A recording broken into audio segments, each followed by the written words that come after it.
And I'm lying there for time without end, thinking about my fate. And in the back of my mind comes up an image of myself as a child, sitting in a Sunday school classroom, singing, "Jesus loves me." I could hear in my mind, "Jesus loves me, la la la. Jesus loves me, la la." And as I recalled myself singing it and heard I could hear myself as a child singing it. More important than anything else was that I could feel it in my heart that there was a time in my life when I was young and innocent, when I believed in something good, when I believed in something other than myself, when I believed in someone who was all good, all powerful, who really, really cared about me. And I knew that I wanted that back, that which I had lost, that I'd thrown away, that I'd betrayed. I wanted that back. That I didn't know Jesus, but I wanted to know Jesus. I didn't know his love, but I wanted to know his love. I didn't know if he was real, but I wanted him to be real. You know, I mean, it was all just because I trusted that there was a time in my life that I had believed in something, and that I knew I had known once as a child that it was true, and I wanted to trust that it was true. So I called out into the darkness, "Jesus, please save me." Please save me. And he came. He came. First there was a tiny little speck of light in the darkness, and it very rapidly got bright. And the light became so bright that if it were in this world, it would have consumed me. I just would have fried me to a crisp. But it wasn't at all hot or dangerous there.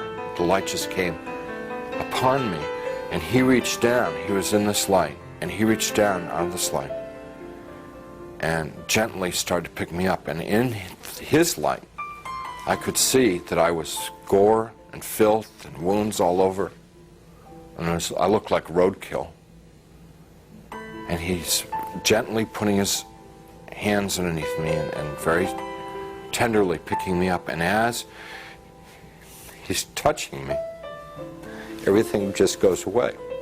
All the wounds, all the pain, all the dirt, it just kind of like evaporated away. And I'm like whole and healed. And inside,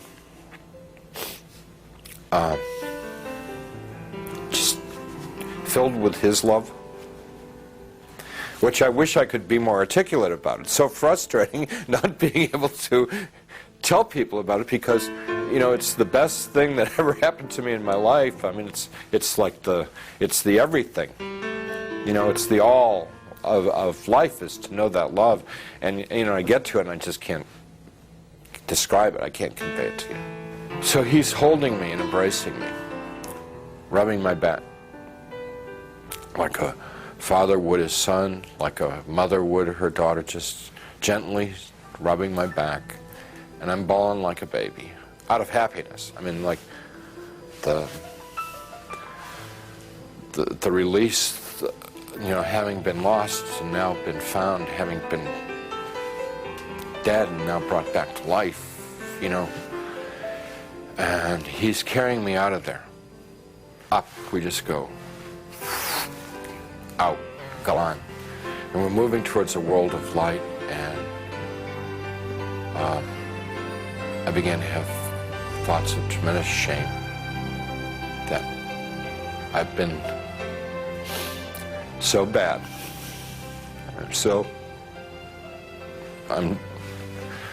I thought of myself as dirt, garbage, filth.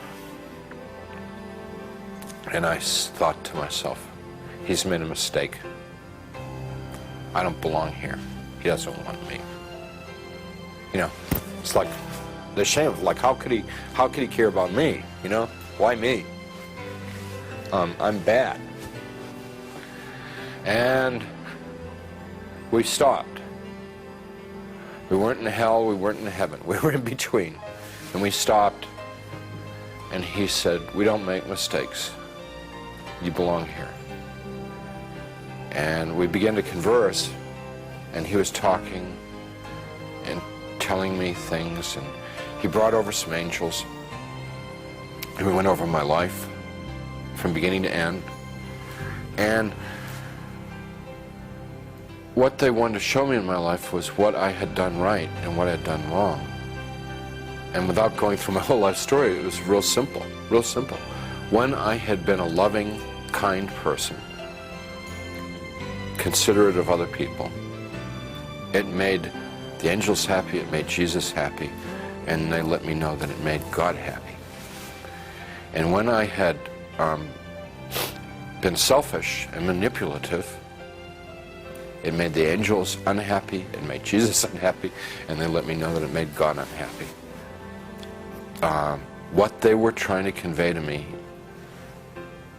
in a nutshell, was my whole purpose of my existence had been to love God, love my neighbor as myself. That's why I had been created. That's what I was in this world to do and to learn, and I had failed. They told me that I had to come back to this world, and I got real upset because I wanted to go to heaven. What they told me about heaven, it's like the most fun, most interesting. I mean, it's the most wonderful place. I mean, everybody would want to go to heaven, and I wanted to get there. And they said that I wasn't ready, I wasn't fit, that it wasn't my time to go to heaven. It was my time to come back to this world and try and live the way that God wanted me to live, the way God had created me to live in the first place. I told them, Jesus and the angels, that I couldn't live in this world without them. And I said that I would have, my heart would break to send me back to this world, because they'd be there and I'd be here. And they said to me, you don't get it? What is the matter? We were showing you all this, we would explain to you. We've always been there. We always have been there. We've always been with you all this time. And you've never been alone down there. And I said, you've got to let me know that you're around once in a while. So they said, if I prayed and confessed my sins to God,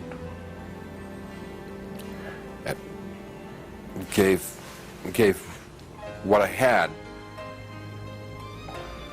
and what they meant by what I had was gave my worries, my cares, my hopes, my dreams, just gave it all up to God. That there would be times when they would be there, and I would know in my heart that they were there. Wouldn't necessarily see them or hear them, but I would feel the love like I'd felt it then. And I said, if you will assure me that there are times when I can know that love, I could live in this world. And I said that they would do that, and with that they sent me back. After the experience, the nurse who had been in the room a few minutes before and said they couldn't find a doctor, and they'd try and get one the next time, she came running back to the room and she said, a doctor's arrived at the hospital, which was like, this is all pretty miraculous stuff, because this is now like 9:30 at night, around 9:30 at night. She said, doctor's arrived at the hospital and we're going to have do surgery on you right away. And some orderlies and people came in and they threw my wife out of the room. And it was very disturbing because I was trying to tell them and I wanted to tell my wife what had happened to me. So when I passed my wife in the hall on the gurney on the way to the surgery, I said, everything's going to be great. And she just started bawling because she thought like that was like a dying man, you know. You know. Strange thing about the experience is the memory hasn't dulled at all. It's real intense. And I don't know, it stays intense. And I believe that one of the reasons that God gave me this experience so that I would have an opportunity to share it with someone. I don't know who, I never know who, but I would have the opportunity to share it with somebody so that it could be of help to them.